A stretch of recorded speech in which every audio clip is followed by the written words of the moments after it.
नमस्कार साथियों, आप लोग कैसे? उम्मीद करता हूँ कि आप लोग अपनी पढ़ाई को कंटिन्यू कर रहे होंगे। आज हम भारत भूगोल से संबंधित कुछ महत्वपूर्ण तथ्यों के बारे में जानेंगे। आज हम भारत भूगोल का जो भी चैप्टर है उसमें हम आज पृथ्वी के वायुमंडल के बारे में जानेंगे, ठीक है। इससे पहले मैंने ब्रह्मांड के सभी ग्रहों के बारे में विस्तृत रूप से चर्चा कर चुके हैं। आज हम पृथ्वी के वायुमंडल के बारे में जानेंगे, ठीक है। Atmosphere of earth. जो चलिए शुरू करते हैं। पृथ्वी का वायुमंडल की बात करें तो पृथ्वी को जिस गैसीय आवरण ने ढक रखा है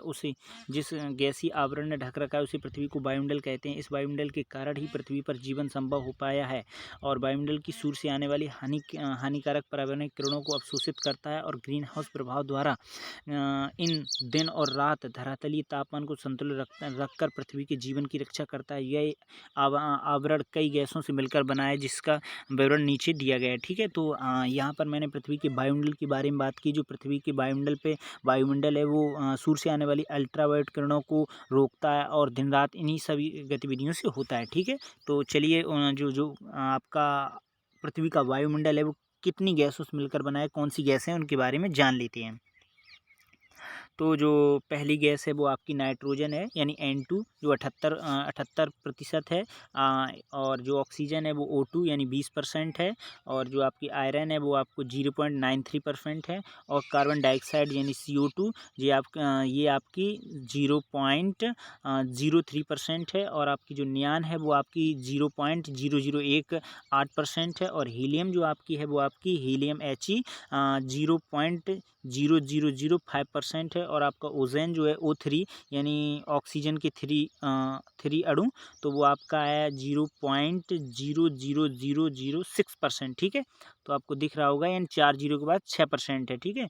और आपका हाइड्रोजन की बात करें तो आपको है 4 जीरो के बाद 5%, यानी 0.005%। तो ठीक है, ये इन सब गैसों से मिलकर आपका वायुमंडल बना है। तो आप याद रखना, इनमें मुख्य बिंदु आपको जो 3 मुख्य गैसें हैं वो उनको नाइट्रोजन याद रखना, ऑक्सीजन रखना और आपका ओजोन कितना है ये याद रखना है। तो ये मुख्य बिंदु थे जो आपने जाने, जो गैसें वायुमंडल में पाई जाती हैं। अब हम बात करते हैं वायुमंडल से कुछ कौन कौन से मंडल हैं उनके बारे में जान लेते हैं।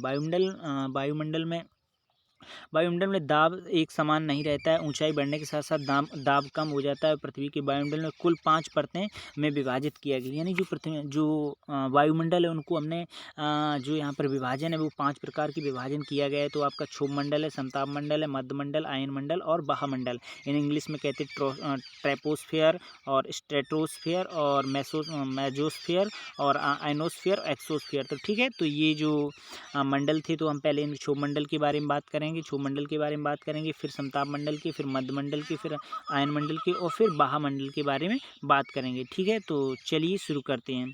यानी टेबल आपको दी गई है, इन मंडलों के बारे में जानेंगे, यानी हमारी जो टेबल थी उसके बारे में आपको मैंने बता दिया, ठीक है। अब हम शुरू करते हैं। यानी वायुमंडल की परतों का विवरण है। पहले बाह्यमंडल है, ठीक है। बाह्यमंडल एक्सोस्फेयर और आपका आयन मंडल आयनोस्फेयर, मध्य मंडल मेजोस्फेयर और आपका समताप मंडल स्ट्रेटोस्फेयर और क्षोभ मंडल ट्रोपोस्फेयर, ठीक है। तो यहाँ पर जो आयन मंडल है इसमें आपके अंतरिक्ष जितने भी उपग्रह होते हैं वो पृथ्वी के चक्कर लगाते हैं। और जो आयन मंडल है यहाँ पर संचार सेवा के लिए सभी व्यवस्था तकनीकी अपनाई गई। और मध्य मंडल में आपकी जो भी हो समझिए, मध्य मंडल में बात हम करेंगे। अभी समताप मंडल में क्या होता है कि यहाँ पर वायुयान के लिए जो परिस्थितियाँ वे अनुकूल पाई जाती हैं, यानी वायुयान इसी मंडल में उड़ते हैं। और आपके जो समताप क्षोभ मंडल है, इसमें क्षोभ मंडल में पृथ्वी की जितनी भी घटनाएं हैं, जो बादल वो इसी में घटते हैं, ठीक है। तो चलिए हम शुरू करते हैं, पृथ्वी के बारे में जानते हैं। तो पहला पॉइंट है इसमें क्षोभ मंडल के बारे में जानेंगे। क्षोभ मंडल क्या है? क्षोभ मंडल वायुमंडल की सबसे निचली परत है। तो आपको ये याद रखना है कि क्षोभ मंडल की सबसे निचली परत कौन सी है। वायुमंडल की सबसे निचली परत है वो आपकी क्षोभ मंडल है, ठीक है। दूसरा पॉइंट है कि क्षोभ मंडल की ऊंचाई 8 से 18 किलोमीटर तक, यानी पृथ्वी से 8 से 18 किलोमीटर तक आपकी क्षोभ मंडल पाया जाता है, ठीक है। तो 2 पॉइंट क्लियर हो गए। अब हम बात करें, तीसरा पॉइंट है कि ध्रुवों पर क्षोभ मंडल की ऊंचाई 8 किलोमीटर है। विषुवत रेखा पर इसकी जो ऊंचाई वो आपकी 18 किलोमीटर, यानी जो ध्रुवों पर है, यानी उत्तरी ध्रुव और दक्षिणी ध्रुव पर जो क्षोभ मंडल की ऊंचाई वो आपको 8 किलोमीटर मिलेगी। और विषुवत रेखा यानी जो विषुवत रेखा है जो पृथ्वी के मध्य से भाग से गुजरने वाली जो काल्पनिक रेखा है, वहाँ पर उसकी ऊंचाई आपकी 18 किलोमीटर। तो ये पॉइंट क्लियर हो गए होंगे। अब हम पॉइंट अगले अगले पॉइंट की बात करते हैं। ठीक है, जो अगला पॉइंट है कि सारी मौसमी गतिविधियाँ यानी जो बिजली कड़कना, बादल बरसना, ये सभी घटनाएं भी आपकी क्षोभमंडल में ही होती हैं। बिजली कड़कना और बादल बनना, इंद्रधनुष, ये सभी आदि घटनाएं कौन सी क्षोभमंडल में होती हैं। तो यह पॉइंट आपको याद रखना है। ठीक है, अगला पॉइंट की बात करें तो अगला पॉइंट है कि मौसम विभाग के गुब्बारों को भी क्षोभमंडल में ही उड़ाया जाता है। यानी मौसम से संबंधित कोई भी घटना होगी भी आपके क्षोभमंडल में होगी। तो अगला पॉइंट है कि तापमान ऊपर बढ़ने पर 6.4 डिग्री किलोमीटर की दर से घटता है। यानी ऊपर जाने पर तापमान 6.4 डिग्री सेंटीग्रेड किलोमीटर की दर से घटता है। ठीक है, और लास्ट पॉइंट क्षोभमंडल का है कि वायुमंडल का 75% भार यहीं पाया जाता है। यानी यदि वायुमंडल का पूरा भार की बात करें तो उसका 75% क्षोभमंडल में ही पाया जाता है। तो ये कुछ बिंदु थे जो क्षोभमंडल के बारे में आपने जाने। ठीक है, तो इनकी कुछ बिंदु जो आपके मोस्ट इंपॉर्टेंट है वो आपके हैं कि इसकी जो ऊंचाई पूछी जाती है तो 8 से 18 किलोमीटर, यानी ध्रुवों पर आपके 8 किलोमीटर होगी, जबकि विषुवत रेखा पर आपकी 18 किलोमीटर होगी। ठीक है, और इसकी जो जितनी भी सारी मौसमी घटनाएं वो इसी क्षोभमंडल में घटती हैं। ठीक है, और तो ये पॉइंट थे जो आपने जाने। अब हम बात करेंगे समताप मंडल के बारे में, समताप मंडल स्ट्रेटोस्फीयर की। ठीक है, तो इसका पहला पॉइंट है कि समताप मंडल का तापमान समान रहता है, यानी समताप, इसका जो नाम ही है आपका मंडल, तो समताप मतलब सम प्लस ताप, यानी सम जहाँ पर सम जो तापमान है वो समान रहता है उसे समताप मंडल कहते हैं। दूसरा पॉइंट है कि समताप मंडल की धरती से ऊंचाई 18 से 50 किलोमीटर तक है। ठीक है, तो यानी क्षोभमंडल की ऊंचाई 8 से 18 किलोमीटर तक, उसके बाद जो 18 से 50 तक किलोमीटर होगी वो आपकी समताप मंडल की होगी। अगला पॉइंट है कि ओजोन परत समताप मंडल में ही स्थित है, जो कि सूर्य से आने वाली पराबैंगनी किरणों को अवशोषित कर लेते हैं। यानी समताप मंडल में ही ओजोन परत पाई जाती है जो सूर्य से आने वाली अल्ट्रावायलेट किरणों को अवशोषित कर लेती है, जिससे पृथ्वी पर नहीं आती है। और पृथ्वी पर अगर आ जाएंगी तो मानव जाति के लिए बहुत ही हानिकारक होंगी, जो एक त्वचा कैंसर का कारण बन सकती है। ठीक, इसलिए जो ओजोन परत है वो अल्ट्रावायलेट किरणें जो सूर्य की आती है उनको रोकती है। ठीक है, अगला पॉइंट हम बात करें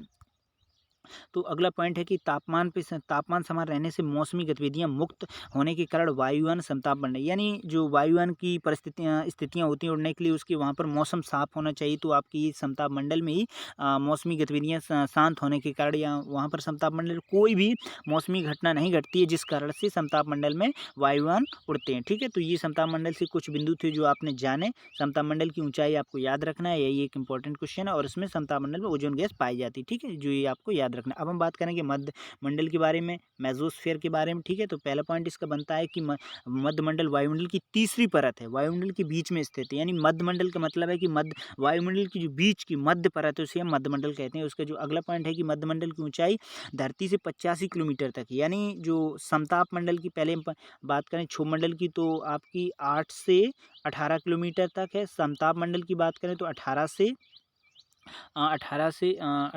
आपकी है 18 से 18 से 50 किलोमीटर तक है। और फिर इसके बाद मंडल की बात करें तो 50 से लेके 85 तक है। ठीक है, याद रखना है आपको ये पॉइंट है।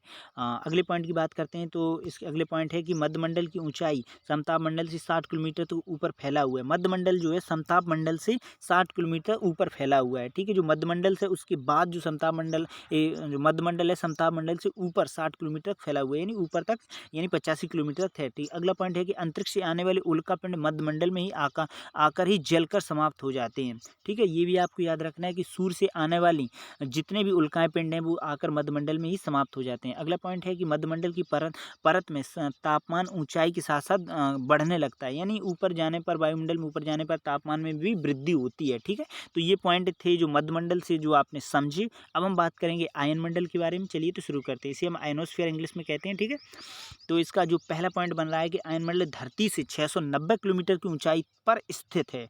ठीक है, ये भी आपको याद रखना है। आयन मंडल 60 से 640 किलोमीटर तक फैला हुआ है, ये भी आपको याद रखना है कि कहाँ से कहाँ तक, यानी 60 किलोमीटर से 640 किलोमीटर तक फैला हुआ है। ठीक है, अगला पॉइंट है कि आयन मंडल परत की ऊंचाई के साथ साथ तापमान में तेजी से वृद्धि, यानी वायुमंडल के ऊपर जाने पर ही स्वाभाविक रूप से तापमान में वृद्धि हो रही है, ये आपको याद रखना है।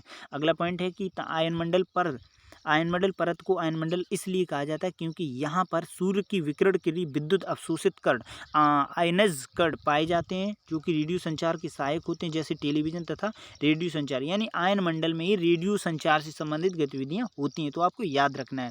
पहला पॉइंट हमने आपको बताया था कि क्षोभमंडल में मौसमी घटनाएं घटती हैं और समताप मंडल में वायुयान की उड़ने की परिस्थितियाँ हैं। यानी समताप मंडल वहाँ पर कोई भी मतलब मौसमी घटना नहीं घटती। और मध्यमंडल की बात करें तो यहाँ पर हमने आपको बताया था कि जितनी भी आने वाली आपकी उल्का पिंड है वो वहाँ पर बंद मंडल में आकर जल जाती हैं। और जो आपका आयन मंडल है, आयन मंडल में टेलीविजन और रेडियो संचार संबंधित परिस्थितियां मिलती हैं। ठीक है, तो अगला पॉइंट है इसका कि उत्तरी ध्रुव और दक्षिणी ध्रुव में का प्रकाश आयनमंडल में ही बनता है। यानी जो उत्तरी ध्रुव और दक्षिणी ध्रुव में प्रकाश आयनमंडल में ही बनता है, यानी प्रकाश अगर देखा जाए ध्रुव में तो वहीं पर बन रहा है।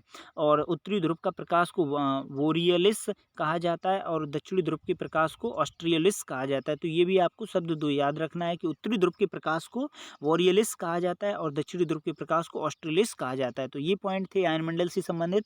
अब हम बात करेंगे बाह्यमंडल के बारे में। ठीक है, तो बाह्यमंडल से कौन कौन से मुख्य बिंदु बन रहे हैं उनके बारे में जान लेते हैं। पहला पॉइंट है कि बाह्यमंडल वायुमंडल की सबसे ऊपरी परत है, ये आपको याद रखना है। इसे बहिर्मंडल भी कहा जाता है, एक्सोस्फीयर कहते हैं। पहली आपकी थी क्षोभमंडल, फिर मध्यमंडल, सॉरी पहले क्षोभमंडल, समताप मंडल, मध्यमंडल, आयनमंडल, अब बाह्यमंडल यानी एक्सोस्फीयर या फिर बाह्यमंडल। ठीक है, जो 5 परतें वायुमंडल के बारे में बात कर रहे हैं तो ये अंतिम परत है वायुमंडल, तो उसके बारे में जानिए। पहला पॉइंट इसका है कि वायुमंडल वायुमंडल की सबसे ऊपरी परत है। दूसरा पॉइंट है कि वायुमंडल की कोई ऊपरी सीमा नहीं है, अंततः अंतरिक्ष में जाकर मिल जाती है। यानी इसकी कोई सीमा, लास्ट की जो अंतिम सीमा रेखा है वो निर्धारित नहीं की गई, वो अंत तक अंतरिक्ष तक चली जाती है। ठीक है, अंतिम बात अगला पॉइंट है कि वायुमंडल में हाइड्रोजन तथा हीलियम गैसों की अधिकता पाई जाती है। यानी अभी तक कोई भी वायुमंडल में कोई भी गैस नहीं पाएगी, लेकिन आपको बात बता दें कि वायुमंडल में ही हाइड्रोजन और हीलियम गैसों की बात कही गई है। ठीक है, अगला पॉइंट की बात करें तो आपको वायुमंडल में कृत्रिम उपग्रह स्थापित किए गए हैं।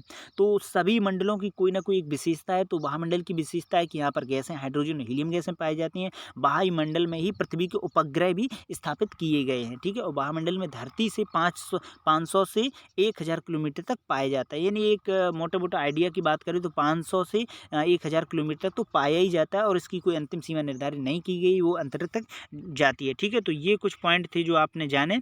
फिर मिलते हैं अगली वीडियो में, तब तक के लिए नमस्कार।